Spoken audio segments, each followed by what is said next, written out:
नमस्कार दोस्तों, आज की तारीख है 30 दिसंबर 2025, दिन मंगलवार और आज की हिंदी तिथि है पौष माह के शुक्ल पक्ष की दशमी, जो कि सुबह 7:51 तक है, जिसके बाद शुभ और पवित्र एकादशी तिथि की शुरुआत होती है।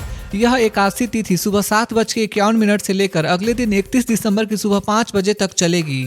इसलिए अगर आप एकादशी व्रत, पूजा पाठ या पूजा सामग्री का सही समय जानना चाहते हैं तो याद रखें, सुबह 7:51 के बाद से तकरीबन अगले दिन सुबह 5 बजे तक आप एकादशी तिथि में हैं। यह दिन विशेषकर पौष पुत्रदा एकादशी के रूप में मनाया जाता है, जो बच्चों की प्राप्ति, परिवार में सुख शांति और समृद्धि के लिए अत्यंत शुभ माना जाता है। तो दोस्तों चलिए अब आज के दिन का इतिहास भी जान लेते हैं। साल 1906 में आज ही के दिन ढाका में, जो अब बांग्लादेश में है, वहाँ अखिल भारतीय मुस्लिम लीग की स्थापना हुई थी। इस पार्टी का उद्देश्य उस समय भारत के मुस्लिम समुदाय के राजनीतिक अधिकारों की रक्षा करना था। आगे चलकर यही संगठन भारत के विभाजन और पाकिस्तान के गठन में अहम भूमिका निभाता है। साल 1943 में आज ही के दिन महान स्वतंत्रता सेनानी नेताजी सुभाष चंद्र बोस ने अंडमान निकोबार के पोर्ट ब्लेयर में भारत की आज़ादी का झंडा फहराया था। यह पहली बार था जब भारतीय तिरंगा विदेशी शासन से मुक्त भारतीय भूमि पर लहराया गया। साल 1922 में आज ही के दिन रूस, यूक्रेन, बेलारूस और ट्रांसकाकेशिया ने मिलकर सोवियत संघ यानी यूएसएसआर का गठन किया। यह आगे चलकर दुनिया की सबसे शक्तिशाली देशों में शामिल हुआ। वहीं साल 2006 में आज ही के दिन इराक के पूर्व तानाशाह सद्दाम हुसैन को मानवता के खिलाफ अपराधों के लिए फांसी दी गई थी। तो दोस्तों ये था आज के दिन का इतिहास। तो चलिए अब जानते हैं आज की देश भर की सबसे बड़ी खबरें। प्रधानमंत्री नरेंद्र मोदी ने कहा कि साल 2025 भारत के लिए प्राइड और कॉन्फिडेंस से भरा रहा। उन्होंने बताया कि इस वर्ष भारत ने डिफेंस, साइंस, स्पेस, कल्चर और स्पोर्ट्स में बड़ी अचीवमेंट्स हासिल की हैं। पीएम मोदी ने राम मंदिर, महाकुंभ, स्पेस मिशंस और ग्लोबल डिप्लोमेसी को देश की बड़ी स्ट्रेंथ बताया है। उन्होंने कहा कि युवा शक्ति और इनोवेशन ने भारत को नई पहचान दी है। प्रधानमंत्री ने देशवासियों से 2026 में भी यूनिटी और पॉजिटिव माइंडसेट के साथ आगे बढ़ने की अपील की है। उन्होंने कहा कि कलेक्टिव इफोर्ट से ही भारत विकसित राष्ट्र बनने की दिशा में तेजी से आगे बढ़ रहा है। मन की बात कार्यक्रम में प्रधानमंत्री मोदी ने एंटीबायोटिक्स मेडिसिन के गलत इस्तेमाल पर चिंता जताई है। उन्होंने कहा कि बिना डॉक्टर की सलाह के एंटीबायोटिक्स लेना डेंजरस है। इससे बैक्टीरिया रेसिस्टेंस बढ़ता है, जिससे फ्यूचर में दवाई असर करना बंद कर सकती हैं। पीएम मोदी ने बताया कि आईसीएमआर और मेडिकल एक्सपर्ट्स भी इस पर वार्निंग दे चुके हैं। उन्होंने लोगों से अपील की कि फीवर या इन्फेक्शन में सेल्फ मेडिकेशन न करें। सही समय पर सही मेडिसिन लेना ही सेफ और इफेक्टिव तरीका है। स्वास्थ्य जागरूकता से ही भारत डिजीज फ्री सोसाइटी की ओर बढ़ सकता है। दिल्ली में आयोजित राष्ट्रीय मुख्य सचिव सम्मेलन को संबोधित करते हुए पीएम मोदी ने कहा कि विकसित भारत का रास्ता स्ट्रॉन्ग ह्यूमन कैपिटल से होकर जाता है। उन्होंने एजुकेशन, स्किल डेवलपमेंट और गवर्नेंस रिफॉर्म्स पर जोर दिया है। पीएम मोदी ने कहा कि स्टेट्स और सेंटर को टीम वर्क के साथ काम करना होगा। उन्होंने मैन्युफैक्चरिंग, डिजिटल गवर्नेंस और ईज ऑफ लिविंग को प्रायोरिटी बताया है। प्रधानमंत्री ने अफसरों से ग्राउंड लेवल डिलीवरी सुधारने को कहा ताकि स्कीम्स का बेनिफिट डायरेक्ट जनता तक पहुंचे। उनका कहना था कि क्वालिटी और इफिशियंसी ही इंडिया के ग्रोथ मॉडल की असली पहचान है। प्रधानमंत्री मोदी ने भारतीय चेस प्लेयर्स अर्जुन एरिगैसी और कोनेरू हम्पी को 2025 FIDE world rapid chess championship में ब्रॉन्ज मेडल जीतने पर बधाई दी है। अर्जुन ने ओपन कैटेगरी में और हम्पी ने विमेन कैटेगरी में शानदार प्रदर्शन किया है। पीएम मोदी ने कहा कि यह अचीवमेंट भारत की ग्रोइंग स्पोर्ट्स कल्चर को दिखाती है। उन्होंने दोनों खिलाड़ियों की हार्ड वर्क, डिसिप्लिन और फोकस की सराहना की है। प्रधानमंत्री ने कहा कि चेस में भारत लगातार वर्ल्ड स्टेज पर अपनी स्ट्रॉन्ग प्रेजेंस बना रहा है, जो युवाओं के लिए इंस्पिरेशन है। बिहार बीजेपी अध्यक्ष संजय सरावगी ने प्रधानमंत्री मोदी से दिल्ली में शिष्टाचार भेंट की है। इस मीटिंग में बिहार के पॉलिटिकल सिचुएशन, डेवलपमेंट इश्यूज और ऑर्गेनाइजेशनल मैटर्स पर चर्चा हुई है। सूत्रों के अनुसार राज्य में एम्प्लॉयमेंट, इंफ्रास्ट्रक्चर और यूथ वेलफेयर जैसे विषयों पर भी बातचीत हुई है। साल 2025 में प्रधानमंत्री मोदी ने 23 देशों की यात्रा की और 29 इंटरनेशनल ऑनर्स प्राप्त किए हैं। उन्होंने 18 फॉरेन पार्लियामेंट्स को संबोधित किया, जिससे भारत की ग्लोबल इमेज मजबूत हुई है। इन विजिट्स के दौरान ट्रेड, डिफेंस, टेक्नोलॉजी और क्लाइमेट कोऑपरेशन पर अहम एग्रीमेंट्स हुए हैं। पीएम मोदी ने भारत के डेवलपमेंट मॉडल और डेमोक्रेसी की स्ट्रेंथ को दुनिया के सामने रखा है।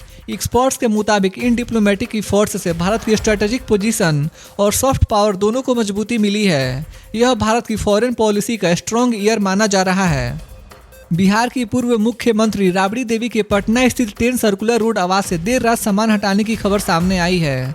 इस पर जेडीयू ने कड़ी प्रतिक्रिया दी है और भवन निर्माण विभाग से जांच की मांग की है।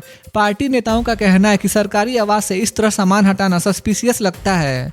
जेडीयू ने कहा कि पूरे मामले में ट्रांसपेरेंसी जरूरी है। वहीं विपक्ष ने इसे राजनीतिक बदले की भावना बताया है। इस मुद्दे ने एक बार फिर सत्ता और विपक्ष के बीच टकराव बढ़ा दिया है। बिहार में राष्ट्रीय जनता दल यानी आरजेडी में आज फिर पारिवारिक विवाद खुलकर सामने आया है। तेज प्रताप यादव ने अपने छोटे भाई तेजस्वी यादव पर तीखा हमला बोला है। तेज प्रताप ने कहा, जो कृष्ण को छोड़ेगा वो हारेगा। उनका इशारा आरजेडी की चुनावी हार की तरफ माना जा रहा है। तेज प्रताप ने साफ कहा कि वे अब आरजेडी में वापस नहीं आएंगे और अपनी अलग पॉलिटिकल लाइन बनाएंगे। इस बयान के बाद आरजेडी की अंदरूनी कलह फिर चर्चा में आ गई है, जो पार्टी के फ्यूचर को लेकर सवाल खड़े कर रही है। उत्तर प्रदेश की राजनीति में मुख्यमंत्री योगी आदित्यनाथ के एक के बाद एक बड़े फैसले और सख्त संदेश सामने आए हैं। सबसे पहले गोरखपुर जनता दर्शन में सीएम योगी ने माफियाओं और बाहुबलियों पर सख्त रुख दिखाया है। उन्होंने अधिकारियों को साफ आदेश दिया कि अगर किसी गरीब या कमजोर व्यक्ति की जमीन पर अवैध कब्जा है तो तुरंत एफआईआर दर्ज हो और फास्ट एक्शन लिया जाए। सीएम योगी ने कहा कि उत्तर प्रदेश में अब माफिया कल्चर की कोई जगह नहीं है और कानून से ऊपर कोई नहीं होगा।